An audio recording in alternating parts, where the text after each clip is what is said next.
Hello po mga kababayan, si Dante Maravillas, Bicolano vlogger, broadcast journalist from Albay. Nag-react na mga kababayan si Senator Bongo doon sa pagkakasabit ng kanyang pangalan sa mga flood control projects na questionable po at ni-award sa kanyang half-brother.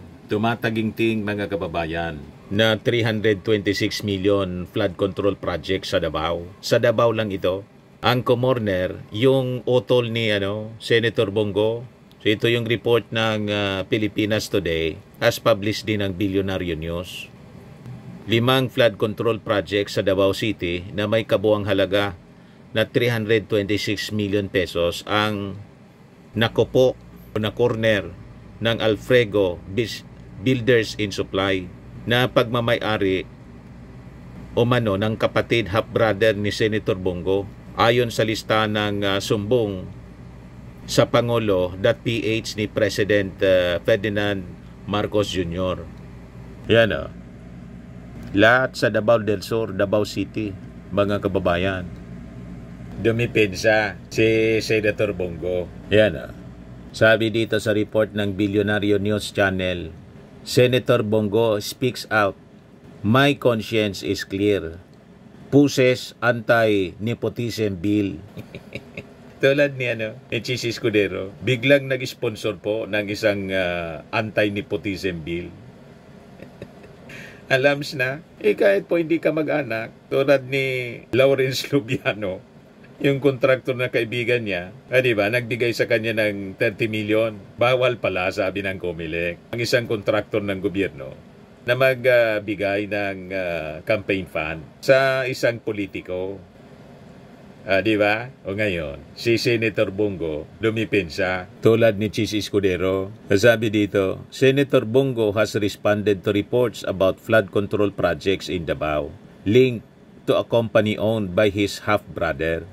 He described the allegations as old, recycled, and malicious, stressing that his family has never benefited from his government service. To address the ongoing speculation, Go plans to co-author Senate Bill number 783 which seeks to prohibit relatives of government officials up to the 4th degree from participating in any government contracts. Alata po na pang-cover lang. You see? Pang-cover. Walang maniniwala na yung serbisyo mo sa gobyerno, walang impluensya sa mga kontratang na award sa kapatid po ninyo. Sinong maniniwala niyan? Di ba? Sa hindi nga kapatid o kamag-anak tulad ni Chis Escudero. Ganon din yung duda ng ating mga mamamayan kasi imposible po. Sabi nga, tell that to the Marines. Sabi dito, he emphasized, bakit hindi na lang tayo magtrabaho para sa mga Pilipino? Maingay na masyado, serbisyo hindi politika ang kailangan ng mga Pilipino. Calling for focus on serving the Filipino people, not politics. The website sumbong sa Pangulo.ph previously reported that flood control projects worth over 326 million pesos were handled by Alfrego Builders in Supply from 2023 to 2024. Isinumbong po sa Pangulo kasi nilaunch ng ating Pangulo ang sumbungan ng bayan at ikot ng ikot yung ating Pangulo at malamang pati sa Davao pumunta para tingnan kung ano yung kalagayan nitong mga inaward na project sa Alfrego, half-brother, ang may-ari ni Senator Bongo. Di ba? Galing Iloilo yung ating Pangulo. Sunod sa Bulacan. Iikotin niya daw buong Pilipinas. May nag-share mga kababayan ng kalagayan ng Davao sa flood control. Ito, shinare mismo ni Noel Duterte, kamag-anak ng kanyang amo na si Digong na anti-Duterte. Kapon lang yon. Ayan o. Sunstar Davao. Nag-share dito mga kababayan. Kapon po. Sabi dyan Sabi ng kamag-anak ni Digong na si Noel Duterte, this video was taken by Angelo Ronquillo showing the flooding situation on Jose P. Laurel Avenue, Bahada, Davao City.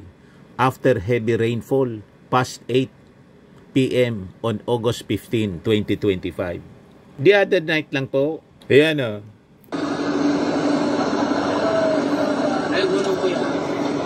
Ako eh, kanya po sa ano na, Skywing, Astra, Sleds.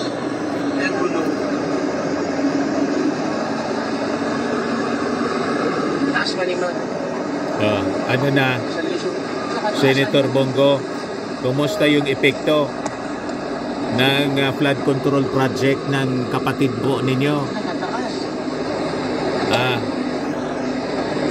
Napakataas ng baha, mga kababayan.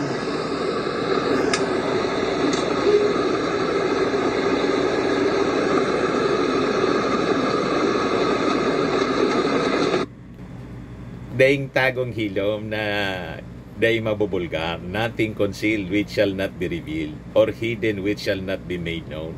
Ano yung epekto ngayon? Bumabalik sa inyo dyan mismo. Napakalaking pera, mga kababayan, yung na-award sa kanyang kapatid. Ito'y 2023 to 2024 lang. Yan o. The website sumbong sa Pangulo.ph previously reported that flood control projects worth over 326 million pesos were handled by Alfrego Builders and Supply from 2023 to 2024. So bakit ganon katindi ang pagbabaha doon mismo sa Davao City noong isang gabi? Napakalalim. So ibig sabihin, walang epekto ang mga flood control projects na pinatayo ng inyong kapatid na kontraktor. O ano ngayon ang masasabi ng mga DDS? Tahimik kayo ngayon. Di ba yan inahanapan ninyo ng 5,500 flood control projects? Yung Marcos administration? 9,000 nga pala. 9,000 plus, sabi ng ating Pangulo sa kanyang press conference nung Monday. Ang naipagawa na. Kaya lang, marami depektibo po. At kasama pala yung kapatid ni Bongo sa nabigyan ng kontrata. O di ba? Sumabog ngayon sa pagmumuka ninyo yung mga pangangantyaw ninyo, mga DDS. You see, kasama pala sa nabigyan ng project. Kayo hanap ng diferensya sa Marcos administration. Yun pala yung mga kaalyado ninyo kasama sa mga nabigyan ng projects. Yan o, napakalinaw. Alfrego Builders and Supply. Kaya huwag kayong nagmamalinis. O ngayon, sabi ni Atty. Lambino, si Sara Duterte daw at saka si Bongo, sigurado daw na magiging target na mga paninira dahil sa mataas na ratings.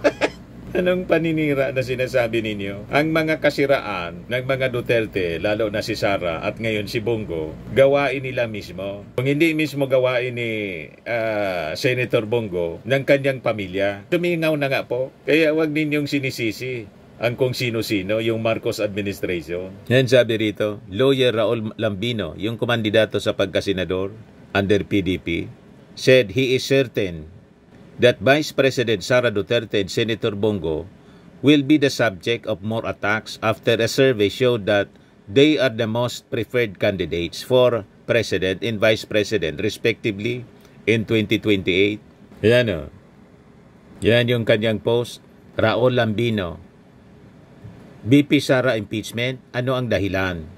Lumalabas na ang tunay na dahilan kung bakit masigasig ang mga ambisyosong politiko at grupo na nagsusulong ng impeachment laban kay VP Sara Duterte.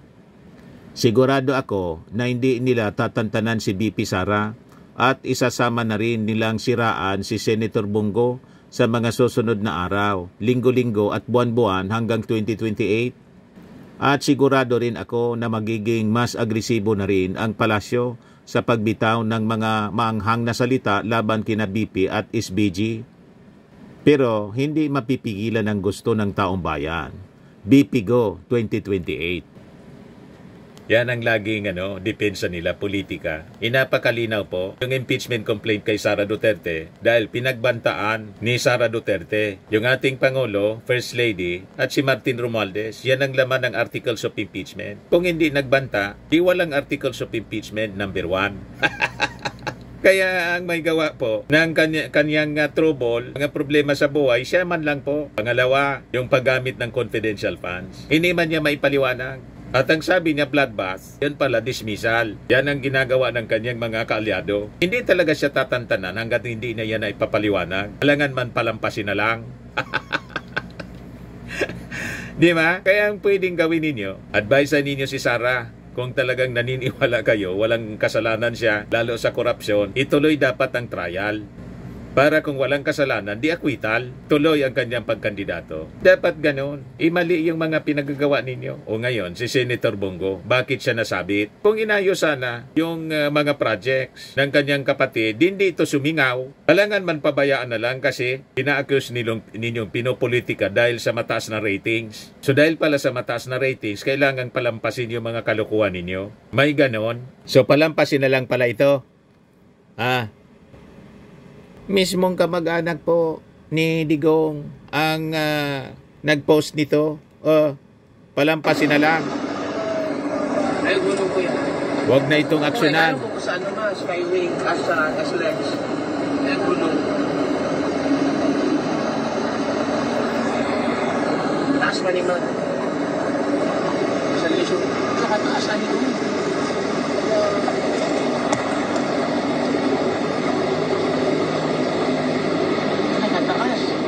Napakataas daw.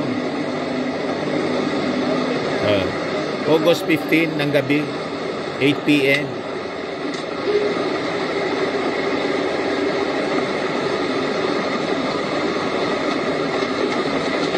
Sa kakampo nyo ang nagparahanap ng flood control projects. O ngayon, lahat ng ito, ang mga paghahanap ninyo, pangangantsaw ninyo ng mga DDS, inaanap yung flood control projects. Ngayon na pinapaimbestiga ng ating Pangulo, sasabihin ninyo, paninira. Kasi mataas yung ratings ng dalawa.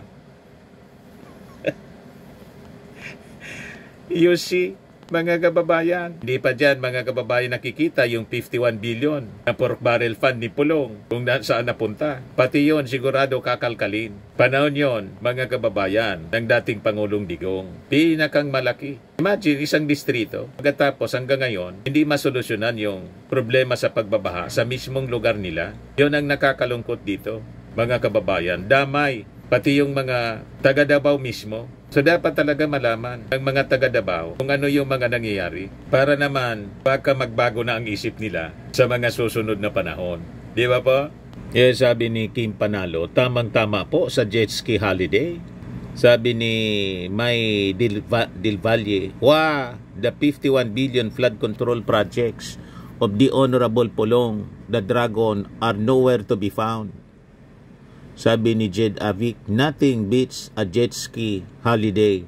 Sabi ni AJ Balyares, this is how billion of flood control projects looks like. Sabi ni Boy Myra, Mira, yung BP niyo nasa Kuwait nagwawaldas. Lumarga, kahapon po, abang binabaha yung kanyang lungsod mismo. Nandun sa Kuwait, mga kababayan, nasa Maisog Rally, bring him home. Hindi man po pwedeng makauwi kasi baha.